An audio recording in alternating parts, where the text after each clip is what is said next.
I'm Riley, And I'm Ronnie, and this is the Plan to Eat podcast. where we have conversations about meal planning, food, and wellness to help you answer the question, what's for dinner? Welcome to the Plan to Eat podcast. We're back, and we're going to continue our series on how to get started on the right path of planning in 2026. Today, we're talking about lack of time and unpredictable schedules, which I personally feel like affects every single person on the planet. Because whether you have kids that you're running around to activities, you have a job, you're running around to things outside of work because everyone has extracurriculars, errands, friends, doing things in your life. Everyone does things, and schedules change last minute, which makes it so hard to cook consistently, prep ahead, and stick to a plan, which ultimately in my own life leads to takeout, leftovers, skipped meals, and wasted groceries, which is my very least favorite of all of these things. So We hate wasted groceries. hate it.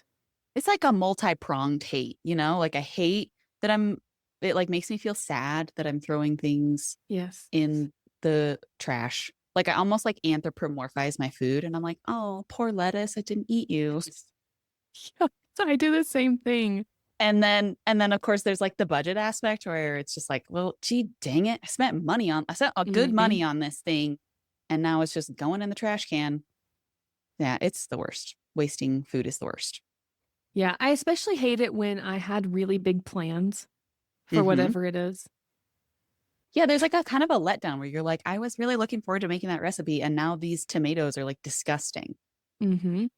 I get really excited about beautiful produce, particularly in the summer. And Oh, I feel like yeah. that's what I throw away the most often. So many other things can be frozen so much more easily than produce can be. But in the summer, I'm like, I just get so inspired by these heirloom tomatoes or this beautiful bunch of kale. And it's devastating to throw it away. Yeah, well, and freezing produce, like obviously we know that you can freeze produce, but you don't use it in the same form once it's No. frozen.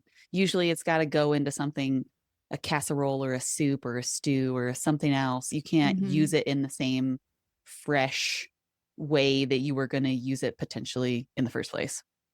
Yep. So I think today's episode is going to be a lot of tactical ideas, a lot of tips around how to work around this idea of lack of time, unpredictable schedules.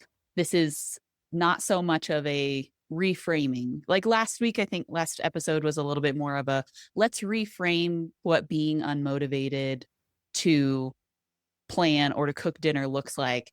And this week, it's just a little more like, look, we all sometimes struggle with time management. We have unpredictable schedules.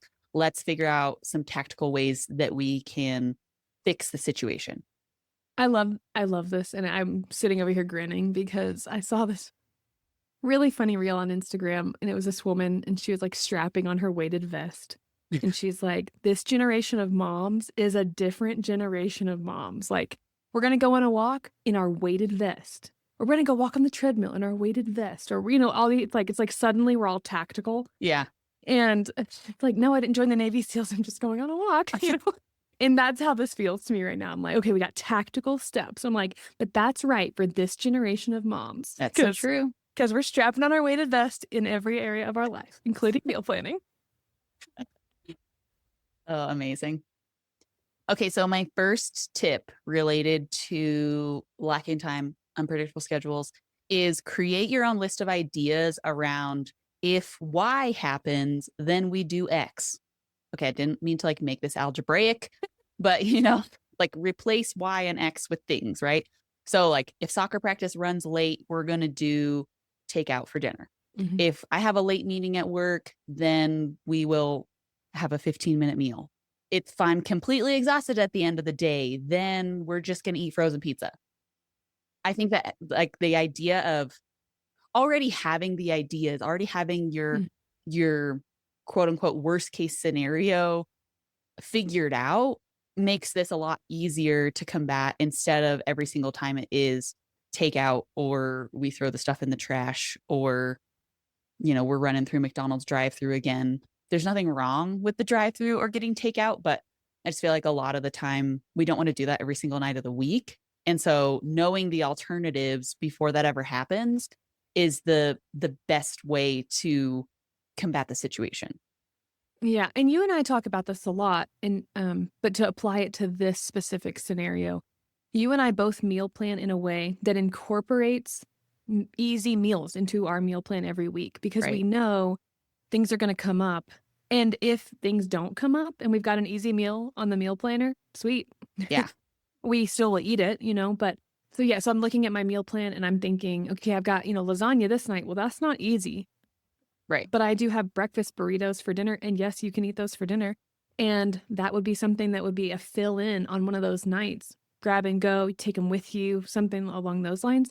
But it really allows you to like have that kind of pre-built into your plan for these nights when you don't know what's going to happen. Now, a lot of those situations you just ran through are things where you knew you were going to have soccer practice or you knew you were going to have a meeting, but nights where you're exhausted, you don't know when those are going to happen, Right.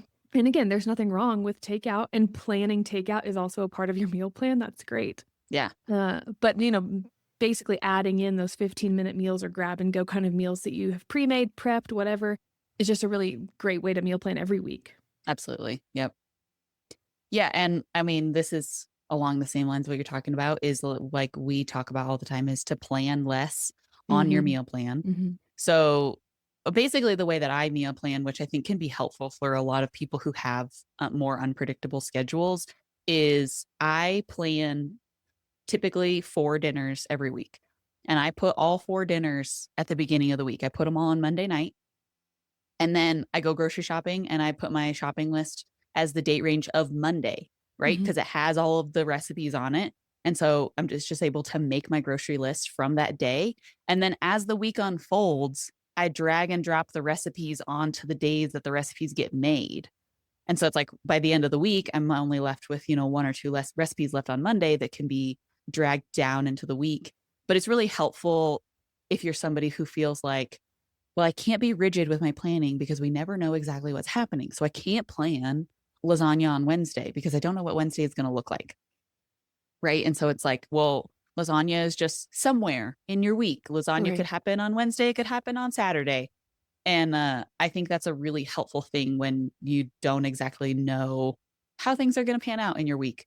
On the flip side, I still think planning minimally is a great idea. If your problem isn't necessarily unpredictable schedule, but it's just general lack of time, like you have a very busy schedule that is like booked back to back to back, that's probably a time when you do need to be very particular about what is going on your meal plan on which days. So that way you do have a 15-minute recipe or an air fryer recipe or, taking a frozen recipe out of the freezer on a certain night of the week, like making sure that you have planned ahead for those nights where you do have very little amount of time is a really helpful thing to do. Yes to all of that, and that is typically how I meal plan. I don't put it all on one day like you do, but I certainly I plan 4 dinners, and then I incorporate things like a super easy meal, or I incorporate eating out, or I incorporate like a leftovers night or like a fridge clean out. We often eat leftovers for lunches, but inevitably there's things that don't get eaten and they need to be eaten. Mm-hmm. Another thing that I do that can be another like tactical step that someone can do, and we've talked about this before, is planning pantry meals. And I Yeah. mean that you've got all the ingredients in your pantry and or freezer or both that can be worked into a meal plan so that you know that you have something to eat at home, but it won't go bad if it gets skipped. Like Mm-hmm. I've got this easy thing that can come together. These live in my pantry for the night when I just need to throw something in the crock pot. Crock pot meals are awesome pantry meals because so many things can be canned, simple things can be frozen, pasta, along those lines. You just dump it all into a crock pot and you're done. And so I recommend coming up with a pantry meal that your family really likes, maybe 2 of them, and then you just got them for the nights and where you just don't know what you were going to have and you have something. Yeah. But then you're not going out to eat and spending more money. You're not wasting a whole meal because it was ingredients that were going to go bad. Right. And then when you eat that pantry meal, make sure you plan it for your next week in plan to eat. Even if you don't Mm. plan to eat it the next week, but that way you remember to buy the ingredients so that you're stocked up again. Yeah. And you can get creative with those. It doesn't have to be the same pantry meal every week. I kind of have like a rotation of them, and then it just keeps things interesting, but it's there. And like even breakfast can kind of be a pantry meal. I almost always have eggs. I almost always have, if pancakes or waffles, something or other. I've got something in the freezer I could thaw out, fruit. And that meal comes together really fast and is super simple. Yeah, so give us a couple ideas of some of your pantry recipes in case listeners are thinking, what would that be? Mm-hmm. So I almost always have ingredients for this like pasta sausage, kind of like a stir fry. It's like a one pot meal. Okay. And it is pasta and sausage, like kielbasa, smoked sausage, something along those lines. I've used a variety of them, kind of whatever I had in my freezer. Broccoli, which can be frozen broccoli or fresh broccoli, and then Rotel tomatoes and some kind of salad dressing. So, like, you could use a Caesar dressing, give it a little tang. You could use an Italian dressing, balsamic. You could even use something like a packet of like ranch mix. Just like add some oil to it, kind of create it into that sauce, put it over the whole thing. Another one that I really like is white chicken chili, which I feel like I'm a broken record, but that one is a pantry staple meal if there ever was one. Stir fry. Almost Yeah. always have rice or some kind of noodle, like some kind of rice noodle in my pantry. And so just pulling out, it's very easy to make a peanut sauce. It's very easy. And I usually have some kind of garlic and ginger and cilantro, limes. I've got something in that realm. So I'll make my own sauce. I potentially have a jar of sauce. So stir fry veggie, a frozen bag, a noodle, and a sauce. That's a meal. And it comes together so easy. Yeah, that's great. I think a recipe that I referenced last time is we make beans on toast. Yes, yeah. So that is super easy. It's just cans Mhm. of beans. If you want to have meat in it, I usually have some type of Italian sausage around. And then, just some bread. It doesn't have to be fancy bread. It can literally be sandwich bread that you Mhm. toast. I also have like a homemade hamburger helper recipe that I Yeah, always have the that's a good things one. on hand for. Trying to think, like a taco pie. I pretty much always have the things. Now that's not necessarily pantry specific because you do need like either milk or half and half and Mhm. eggs and cheese, right? Like you do need some Yeah, like yeah, yeah. perishable items, but for me that's definitely like an on-hand thing because we always have those staples unless it's been an extremely long time since I've been to the grocery store. Mhm. I call like sandwich night at my house. Sometimes I just call it fancy sandwiches. Yeah, okay. And so it's sandwich stuff, which we always have Yeah. because sandwiches are a big lunch thing around here. And then I just make sure that I have like, I've got lettuce. Okay, cool. Let's put lettuce on this or a Okay, tomato yeah. or Uh-huh. oh, I've got horseradish. Let's put some horseradish on this instead of just mayonnaise or whatever. And then I usually toast the bread, melt the cheese, kind of elevate the sandwich to try to Yeah. make it like a little more exciting. And so we have fancy sandwich night sometimes. Um, Honestly, we almost always have stuff for spaghetti. Oh yeah. Whether or not I have a meat protein to go in Yeah. that, I always have like the pasta noodles. I always have like a jar of sauce, canned tomatoes, some other things to kind of spice it up. And so sometimes what I'll do with that is like I've literally made this with air fryer chicken fingers, Oh yeah. like a marinara and chicken chicken parmesan kind of Yeah, situation. there you go. Obviously, it's a little bit, we're winging it, but at the same time, nobody's complaining about that usually in my house. So, Sometimes the winging it meals are like my husband's favorite yeah. because Like he's write like, this down. We liked this. yeah, he's like, oh, we get to eat like basically chicken nuggets for dinner. Great. Mhm. Yeah. Yeah. I mean, I don't complain about a Caesar salad with chicken nuggets because I think that's Yeah. just like a really delicious, like, I love Caesar yeah, salad, man. I could so eat do that I. every night.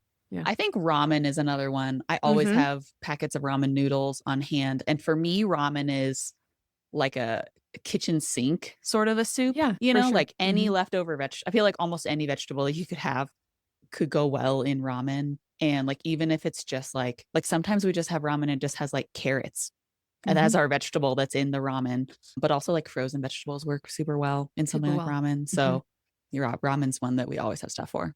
I often plan ramen when I have used mushrooms in something else Oh because I yeah. inevitably have mushrooms left over.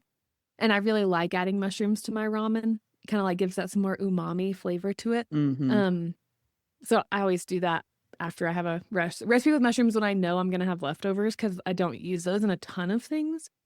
I thought of another one and it just like kind of came and left my brain. Shoot. Okay, never mind. We just gave people a ton of ideas. Yeah. I think some good ones. Yeah. Okay, another tip, and this actually comes directly from one of the dinner dilemmas that we answered, which is like only prep what you know you're going to use that week. don't aspirationally prep for your Mhm. life and hope that you like eat more vegetables or protein or fiber or something like that. Because that's a lot of times where food waste happens is if you're prepping food that's outside of the recipes that you have planned for the week. Now, you might like to prep things like carrot sticks and celery sticks as like Mhm. snacks or something. And I'm not talking about that necessarily. I'm talking about just like some over the top meal prep where you're like, we bought a butternut squash and a cabbage and a this and a that. And I chopped it all up and they're all in separate containers and we're going to use them this week. But you don't actually have a recipe that calls for butternut squash or whatever. Mhm. So The I think same yeah. it's just like Sorry. that's like a bit of a time waster. Not only is it food waster, right? But that's a time waster. And if your time is a precious commodity in your life, then you don't need to be spending time doing that. Same thing is like if you prep it and actually like go ahead and cook it, like Right. I'm gonna batch prep all this rice or this quinoa or all these roasted veggies, or I'm gonna make a sauce today to go on everything I might eat this week. Yeah. If it's in the might eat it category, don't prep it. Right. Or put Because it in yeah, the freezer. Prep it and yeah, put it in the freezer and you'll maybe eat it sometime in the next month. yeah. But I agree with you. Aspirational prep, like we ran into this in the dinner dilemmas a couple of times where people Yeah. were like, "I'm just throwing away so much food." Like, well, if you didn't have a use for it when you prepped it, it's unfortunate, but like you're probably not going to get around to it. Right. Especially, I know people who batch prep their lunches or dinners every single Saturday and Sunday. Yeah. And like they know I'm gonna have a breakfast burrito every morning. I'm gonna have this quinoa salad and grilled chicken every day for lunch. And then dinner I cook every night. And like, Right. but the lunches and breakfasts are prepped. And those people are cooking and eating everything they cook and eat. Oh yeah. Like they're actually cooking and they're actually eating the things they cooked.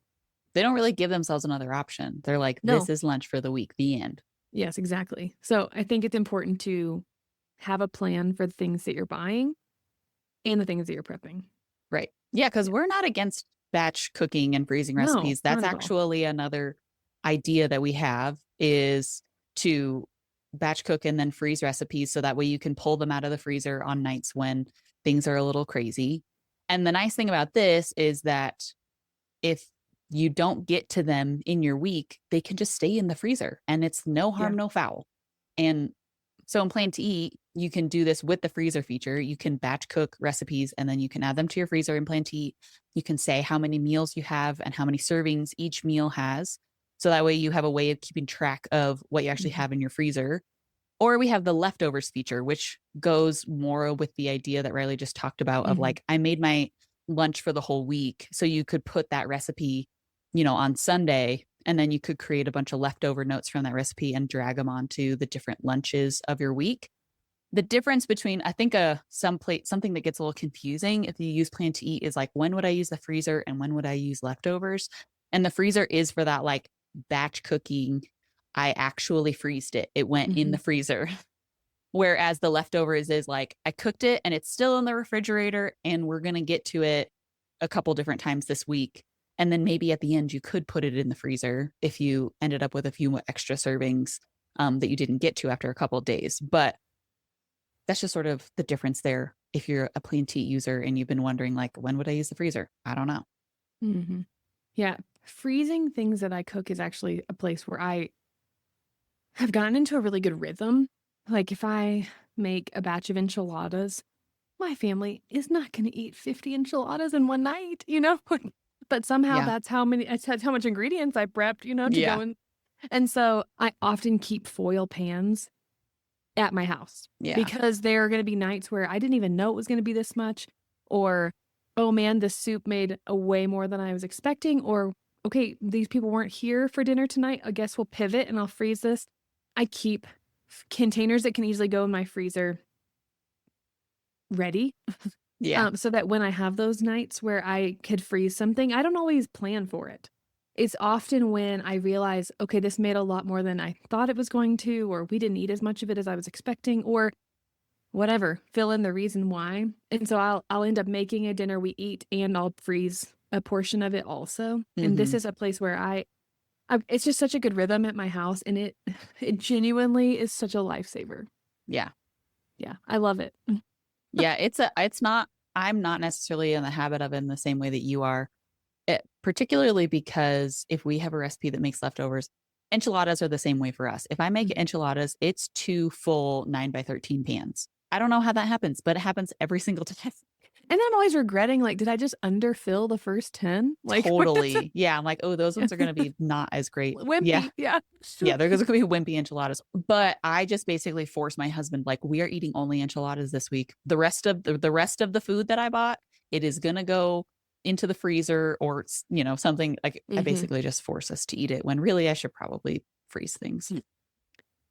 It saves me because there's those nights like we're literally talking about right now where I'm unmotivated or I'm really tired or, whoops, I didn't plan anything for tonight. Yeah. What Yeah. was I thinking? Yeah. Or What the did meal I plan think we were hasn't gonna been made eat? yet. I was Yeah, supposed to make it exactly. yesterday. Yes, or honestly, there are a lot of weeks where I'm like, "We have spent too much money on groceries. Yeah. We are taking a hiatus from the grocery store. Good luck with what you got here." And Right. inevitably, I've got something in the freezer that's a pre-made dinner that I made a month ago, and it's awesome. Yeah. And so it really does fill in the gaps. Like, I'm not making freezer meals because I am expecting that I'm gonna need them. I'm making them because I know I will love having them later, you know? Right. Right. And so, yeah, so I love this feature. I love this option. Highly encourage this. And again, it is actually a lifesaver and a money saver in the future. Yeah. Another place where this could be a really tactical, helpful thing for people who are having crazy nights is crock pot and slow cooker recipes. Mm-hmm. These are my slow cooker could live on my counter. I use it quite a bit. Yeah. And I don't just use it for soups and stews and things like that, but you can make slow cooker lasagna. You can make pulled pork. You can make pot roast. Like Mm-hmm. 50 things you can make in the crock pot. Zuppa Toscana I make in the crock pot sometimes. Now that's a soup, but at the same time, it's not one traditionally cooked in a crock pot, I feel Right. like. But if I've got a busy day, I'll throw it all in there. It's all cooked by the time I get home. Oh man, and there are so many recipes on the internet that are more than just like Yeah. soups or roasts, that kind of thing. Like people Yeah. are making their like chicken and rice and broccoli Yes. and like things like Parmesan chicken, Mhm. all sorts of stuff with the slow cooker or the crock pot. Mhm. And one thing that I'll say is that I know that an argument against this is some people are like, okay, well, I'm gone from my house for like 12 hours. Yeah. Because like we got to drop the kids off to school. So we got to leave at 7 o'clock. And after practice and everything, we're not home until 7 p.m. And in that case, I would say invest in a crock pot that has like an auto shut off feature. So it cooks the thing on low or whatever for 8 hours, and then it just automatically shuts off. So Mhm. that way it doesn't go to like a warm setting or anything else. It just shuts itself off. So that way you don't have to worry about your food getting overcooked or just the thing like burning your food at the bottom or something. You just get the auto off. You get the ones that have the auto off feature. And then a lot of times they have like a reheat feature too, where it'll reheat the thing in the crock pot in like 15 minutes. Mm-hmm. Yeah, I recently had my crock pot died, and so I had to get a new one, and I bought one with the timer feature, and it really is incredible. Yeah. You can set it to start later in the day. It'll turn off on its own. Everything Ronnie just said. There's a Yeah. lot of meals you can make in the crock pot that are literally one pot meals. Yeah. You Mhm. can put chicken thighs, rice, carrots, peas, onion, like you got a chicken and rice dish. You Mhm. could do the same thing with potatoes and green beans. The whole thing's cooked when you get home. You could do like a honey garlic chicken with rice and veggies all in the crock pot. You can do rice in the crock pot with your chicken, and it's literally all cooked when you get home. Yeah. That can be like a Greek theme. That could be a Mexican Mhm. theme. That could be teriyaki chicken and veggies and rice. Mhm. Like you could do a Mhm. lot of these different kinds of things. Hawaiian, that's another whole other flavor profile that works great. Meatballs Yeah. work great. Like chickpea and sweet potato curry. Totally. I just feel like there really are endless options, so it's worth checking out. Just a little quick Google search. What can I make in the crock pot that's not a soup? Or what's a one pot meal for my crock pot? Yeah. Because especially if you're just like, meh, crock pots. Like there's a lot of Yeah. people who aren't into it.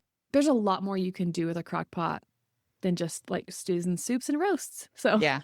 And some people swear by the like dump dinners, yeah, they do. And so like the idea behind that, and this is great if you have just like minimal time for food prep. So like say you got 30 minutes on a Saturday. Well, you get like 5 Ziploc bags out. Yeah. And you basically like you dump all the ingredients into each 5 of the bags. And so each one, you got 5 bags of chicken teriyaki. They all have the same stuff. And then, when Tuesday comes around, you just pull that out of your freezer, dump it in your crock pot, turn it on. By the time you get home from work, it's delicious. I think dump dinners are a great idea for anyone preparing for surgery or having a baby Yeah. because, yes, freezer meals, like we've already been talking about, those are awesome. But also just the idea of like it's literally in a bag, you did it beforehand, and then it cooks the same day you're going to eat it. Mhm. Sometimes that like freshness is very welcome in those Absolutely. situations. And I feel like so Yeah. dump dinners, I feel like should be on your rotation if you are planning for surgery, prepping for someone who like needs a little help in the kitchen, Yeah. or if you're going to have a baby and you like are planning for that. Mhm. I feel like that is Yeah, they're just so low effort, and they are low effort. you can get like a dozen of them made in like an Hmm. hour probably. Yeah, I feel like that's like it's a win right there. Yeah, I agree. So if you again are a Planty user, one of the features that we recommend using is the menus feature to help create simple menus that you can just get your meal planning done in seconds. So the menus feature allows you to save a meal plan so that you can reuse it again in the future. Whether it's a meal plan that you already have used in the past and you just go back into your meal plan and you say, like, oh, yeah, that was a winner. And then you Hmm. can save those dates as a new menu. Or if you're feeling like a creative genius, you can just go into the menu editor and create a meal plan with really simple meals. That's going to be a huge time saver because I think not only do we come across times where we're lacking time to make the food, but even before that happens, you can feel like you're lacking time to even make your meal plan, or it feels like too mentally exhausting because you're like, we have too many things going on. I can't spend 30 minutes right now figuring out what's going to go on the meal plan. So if you have a couple of menus already created, it just makes it really easy to put those on the planner. And then, of course, you can adjust as needed if you decide that a couple of the recipes don't work for you that week. But you can literally, it takes you 3 seconds to plan the menu. I know someone who's a teacher and she does not use Plan to Eat, but she posted about this like right after like the winter break was over for students in school. And she had basically printed calendars and she had spent time going in and writing down what they were going to have for dinner every single weeknight for the entirety of the school year, Whoa. like for the spring semester. Yeah. And I don't know if it went further. It could have been 12. I don't think it was 12. I think it was just for the school year. She's a teacher. And I thought, like, that is brilliant because that is something we tell people that they could do in Planty. The Yeah. calendar in Planty goes on endlessly. There is Yeah. no end, you know? Right. And so if you wanted, you could go through and you could create menus and like drag and drop them like alternating on the calendar. You could also Hmm. go through and just literally meal plan for the next 5 months if you wanted to. Yeah. I do recommend creating menus because that does allow you to very simply drag and drop them onto the planner. And I think saving them is always worthwhile because it makes it easier, I think, to use them in the long run. Yep. I think the benefit to using a tool like Planty, I commend this teacher for doing this because it probably saves her life, you know, because she's a busy teacher, busy mom, you know? Yeah. And if your planning style is that like manual style of planning, that Yeah, takes a long time every it single does week. take a long time. Yeah, I think that the thing I would say is like use a tool like Planty because it creates a shopping list for you. And so it Hmm. takes even more of that burden off of you. You create the menus, the meal plan's made, then the shopping list is made. Then all you have to do is literally go to the grocery store with your phone, which you would have at any whim of time. You Yeah. know, like, I guess I can pop in here and get my groceries. Or if you get them delivered, all you do is click deliver groceries inside the app, and suddenly you have groceries at your house. And like the effort was so low. Yep. And so that's why I would just like insist that somebody use something like Plan to Eat with that kind of method because you just did so much work. Let me make it even easier for you without literally with zero more effort Yeah. because the meal plan was made with recipes. All those ingredients are on your shopping list, merged together, perfectly organized. It's like just that next level in planning. Yeah. Yep. I love it. Okay, so I think one of our some of our final tactical tips is related to if part of your issue is that you're on the go a lot. I think we encountered this with the dinner dilemmas, people talking about kids, sports and after school activities and stuff. So if you're on the go a lot, I think prepping these handheld recipes, like spending some time on the weekend and making like burritos or sandwiches or wraps or onigiri, which are like filled rice balls, making those things so that way your kids have something to be like eating when you're transporting them to and from places. Mhm. So that way they're not just like in the car and you're like, okay, fine, we'll stop at Arby's because it's the only thing that's in between here and soccer practice. Mm-hmm. So, just because the majority of the time your homemade foods are going to be a little more healthy, and it's definitely going to be more budget friendly because you're buying all of these things in bulk together at the grocery store instead of individual times through the drive-through multiple times a week. Oh, and then also you're able to batch prep these things and keep them in the freezer, and then makes a perfect transition into like they can go into a cooler in your car or something. Particularly if you're like, okay, I'm going straight from work to picking the kids up and then we're going to practice. Like first thing in the morning, you just put them in a cooler in your car and then they'll be thawed by the time after school comes. Mm-hmm. Yeah, those are super helpful. I always think back to that woman who made everything into Pop-Tarts. Or, oh yeah, to like hand Not pies. Pop-Tarts, hand pies. Yeah, yes. Yes, yes. Like mac and cheese into a hand pie. Curry into a hand pie. Like that woman has this like handled. The She handheld does. food, she's got it on lock. Handheld, yeah. Yeah. This is something that I really don't do a ton of. I do breakfast items this way, but I don't do a ton of other things this way in a prep way. But it's a place I could get better. Yeah. I'll be honest, if my life was really crazy busy, I would probably do this more because I do find a lot of benefit from being able to just like grab something out of the freezer. And like, I'm even thinking like my husband, he takes his lunch to work every day. It's really nice when he just like grab a burrito out of the freezer or something instead of like having to prepare lunch before he goes to work, Yeah, you can even, I've seen these little like presses where you could make your own Uncrustable. Oh, yeah. Unfortunately, I think that they waste too much bread, and that's my like hesitation on them. Yeah. However, it's also another thing that you could batch prep, and you could true. make them the way your children or your husband likes them. That's true. I like that. Yeah. Note I left me off the list. I'm not a big Uncrustable eater, but I don't know if you're not somebody who likes to meal prep, but you have some time on the weekend that you don't have during the week. I often will batch prep things like I will chop all the veggies for a recipe on my meal plan. Yeah. Or I will make an aioli or a sauce that I know I'm going to use, but then I don't have to make it in the middle of that food prep time. Yeah. And so I guess I just like finding those like marginal moments and being like, oh, I've got like half an hour. I could go make X, Y, or Z. Then it's done. I actually did that this morning. I had a little bit of time and I made breakfast casseroles. I made one for tomorrow and I froze 2 for the future.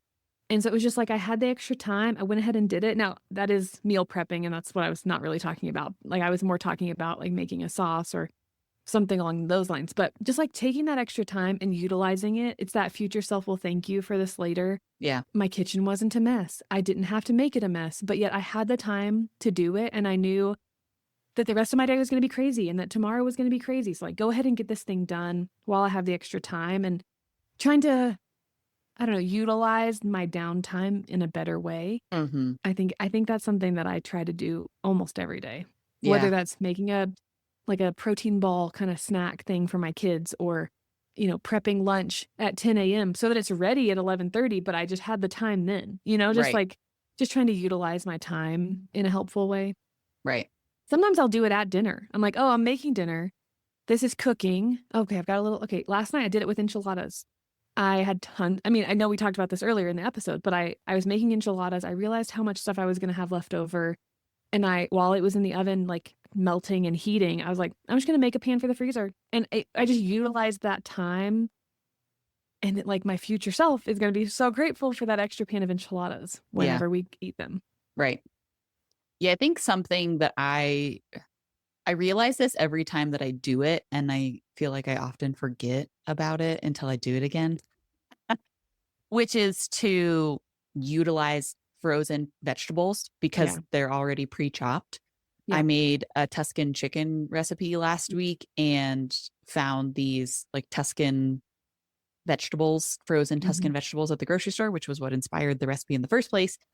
And it made a meal that probably normally would have taken me 45 minutes to an hour down to Mhm. 20 minutes because I didn't have to do any of the actual prep work for the vegetables. I just threw Mhm. a bag of vegetables into the pan for the recipe. So that was a huge time saver. And Mhm. this is something we've talked about a lot over the years is frozen foods, pre-made, Mhm. semi-homemade recipes, that kind of stuff. Super helpful when you're low on time. Mhm. Yeah, I agree. And frozen vegetables are actually not I mean, sometimes the cost analysis, says like, okay, this is way more expensive. Sure. Yeah. But I mean, in the case of those Tuscan vegetables, it really wasn't because it was Right. such a blend of like more expensive vegetables like tomatoes, especially Mm-hmm. seasonally. Those are more expensive right now. But so you do have to weigh the time versus cost, Right. on some things. But sometimes it really pans out to be low cost, low effort. Go for it. And And yeah. a lot of times you can find frozen vegetables as like a 2-for-1 deal. Hmm. And so like if that was the case, I would just probably buy like 4 of them because then Yeah. you're still only buying 2 of them and you're getting 2 for free. And then it's like, okay, well that could potentially make 4 different meals. Yeah.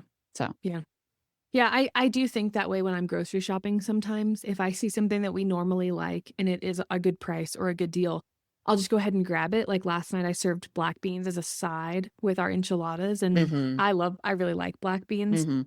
We eat them a lot as a side dish with Mexican food. And so I just went ahead and snagged them. And I know that like I could make a Mexican flavored quinoa salad. I've got everything for that in my pantry right now. And I'm going to use those beans later, but I've already got them. Yeah. And because I bought them while they were on sale, it'll make a really quick dinner. I could literally just eat that for dinner, or I could put a grilled chicken with it. I could make tacos with it and it'd be a great side dish. But just kind of thinking in the time frame of like you eat every single night, you're gonna meal plan every day for the rest of your life. Like just thinking ahead a little bit and kind of planning for the ahead, Yeah. I think is never gonna bum you out, especially with things that are not gonna go bad.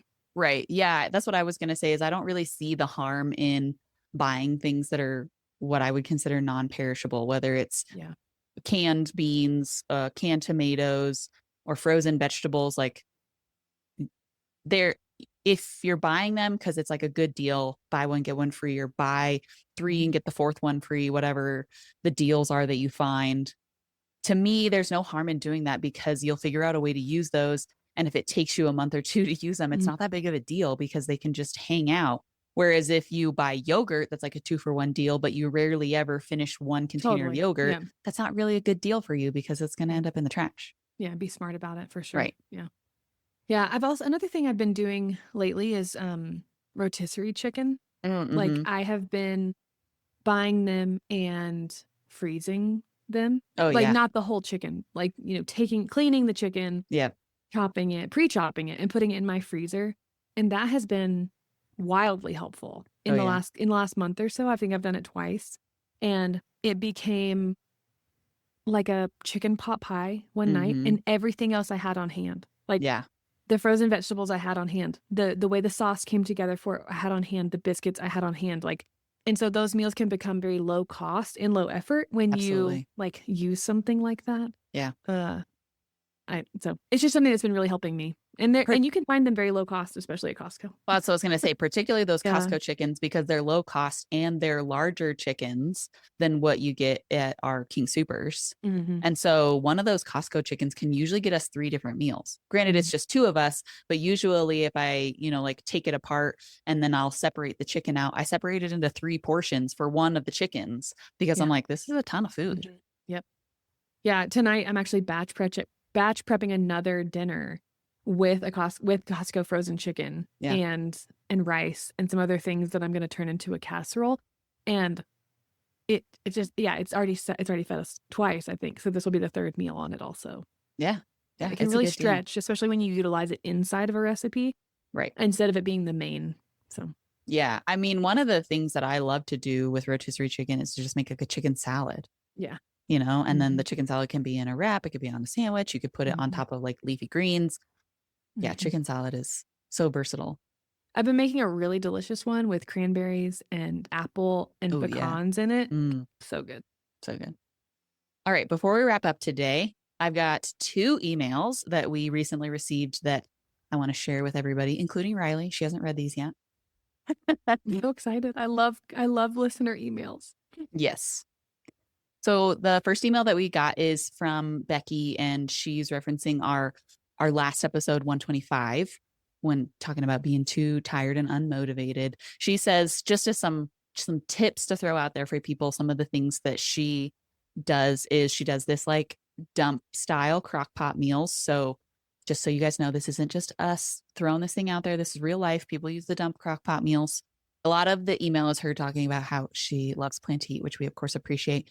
And so she said this isn't necessarily a dinner dilemma, but she wanted to write in and ask us about, do we keep a separate category in our Plan to Eat account for recipes we want to try versus the ones we know are tried and true? How do you separate those recipes, Riley? Oh, that's such a good question. So I have a category inside of my recipe book called recipes we love. Mm-hmm. And so if we love it, I put it in there. And that's like a course, right? It is a course, Yeah. yes. And so everything else just lives within its own regular courses, like main dishes, side dishes, appetizers, everything else just kind of lives there. I will say that I have gotten much more selective about what I import into my account. And so if I import a recipe into my account, I typically immediately plan it. Mm-hmm. And so that is how I kind of that's how I utilize them. I import it and immediately plan it, because if I'm importing it, I'm probably wanting to cook it. Right. And so I would say I don't really have a want to try category, because if I want to try it, I immediately try it that week within my next meal plan. So and if we love it, it goes into recipes we love so that I don't lose it. Yeah. Because I've worked for Plan to Eat and have had a Plan to Eat account for 11 years, I believe. Oh, this is the 12th year I think I've had an account. I need to purge my recipe book. And so I had to create the recipes we love category, because as most of you listeners know, like, I was answering your emails for the first 6 years I worked here. And so often it had to do with recipe import problems or issues. So I have recipes imported for 6 years that I didn't necessarily want to try. I was utilizing them for someone else, to work through a problem, to troubleshoot an issue. And so I do need to do a little bit of cleanup. So how I'm utilizing my account now is I move recipes we love into the recipes we love category. If I want to try a recipe, I import very particularly. I'm very strategic about what I import, and it immediately goes on my planner. So I'm actually trying it. And if it's bad, I'll delete it. Yeah. Yeah. Yeah. I have tags that I use for family favorites. However, I also, so I guess I have 3 tags that I use the most commonly, which is family favorites. And then I have one that says Ronnie's recipes and ones that say Weston's recipes, which is my husband. And so I use all 3 of those to denote we both really loved this one, which is family favorites. I really loved this one. My husband really loved this one. So I'll kind of use those 3 tags. I'll sort by all 3 of the tags and then choose recipes from that. But I also utilize the queue, and so I feel like there's potentially 2 of the most common ways to utilize the queue is this is a place for all of my favorite recipes, or this is a place for the ones that I want to try, up and coming recipes. I use it for both. Yeah. So, I have recipes that I have I think 30 recipes that are always in my queue that are basically our tried and true family favorite recipes.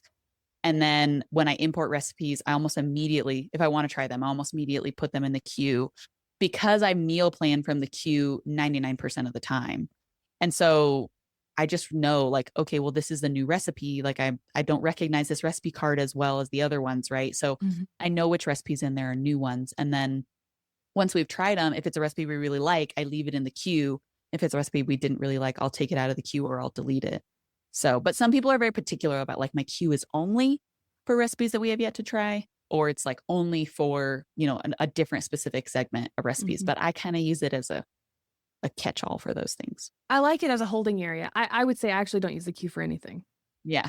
Yeah. But I like the idea of the queue. I just don't utilize it for anything right now. It's just not part of my process. Yeah. All right. We got another email from Cindy, which actually segues into a lot of what Riley was just talking about. So the 2 things that Cindy said is that she really likes the random recipe button. So if you're not familiar with the random recipe button, currently it's only available on the website. It's at the bottom of your sort and filtering options when you're on the recipe book. You can either just click the random recipe button. It's going to pop up a random recipe from any of the recipes in your Plan to Eat account, or you can put in a bunch of search and filter criteria and then hit the random recipe button, and it'll pop up a recipe that fits that search criteria. Mm-hmm. So if you're only specifically looking for dinner recipes that have chicken and beans or something, it'll pop up a random recipe for you, which kind of eliminates some of that decision fatigue. And so Cindy said that sometimes she'll just start hitting it over and over and over again, and she'll just come up with recipes that she's like, oh, I forgot that I had that one. Yeah. And Yeah, then that's a good idea. and then plan it.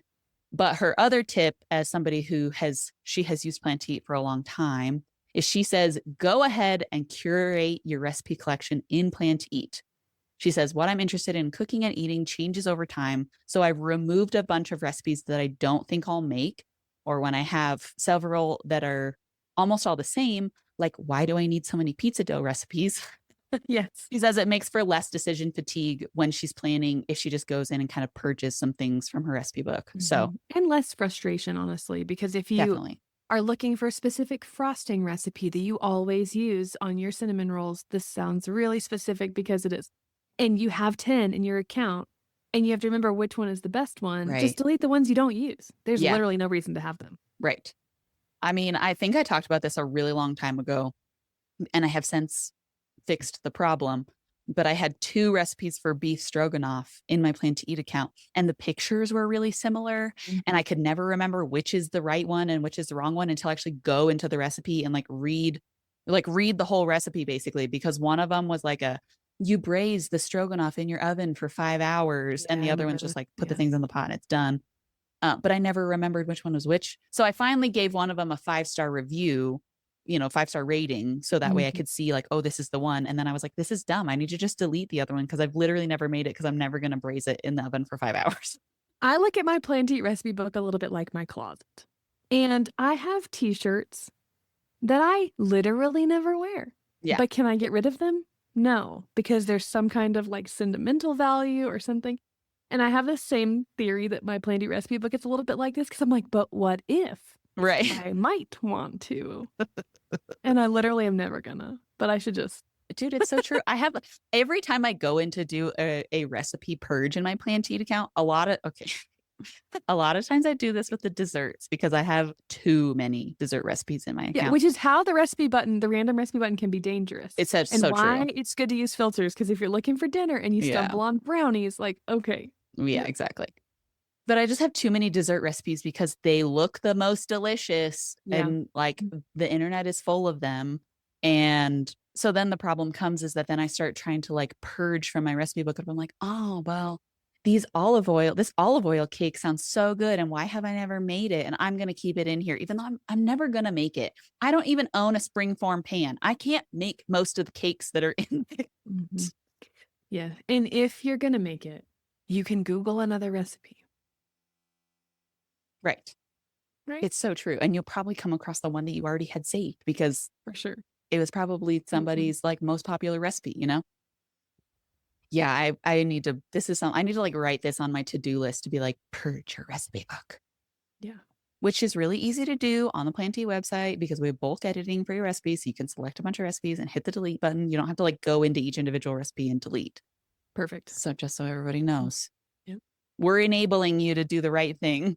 Yeah. Purge. Donate to charity. Donate your recipe. Just thinking about my closet again. It's the exact same thing. Apparently I've got a problem. Oh, man. Well, thank you to Becky and Cindy. I love emails from customers and listeners, so please write us. Yeah, please write us, podcast@planteat.com. We love hearing from you guys. It just really gives us all the warm fuzzies to know that you guys really do listen to us. It makes us so happy. Yeah. It does sometimes feel like when, just I guess from a behind the scenes of podcasting, I consume a lot of podcasts, but and then as a podcaster, it's easy to feel like you're just speaking into the void, Right. that no one is listening to you. So customer emails and rating our show in Apple Podcasts, those kinds of things, really make us feel we're helping people listen. So we love it. Just subtle plug to do those things for us. Yeah, we really do appreciate it. And because, we're just regular old people. Yeah, who just happened to fall into this job of meal planning and are super into it because we're planners at heart. That's right. Yeah. And on that note, As always, we thank you so much for tuning in to us and listening to us every other week. We will see you again in 2 weeks, and we will be talking about more ways to start off the year right with meal planning.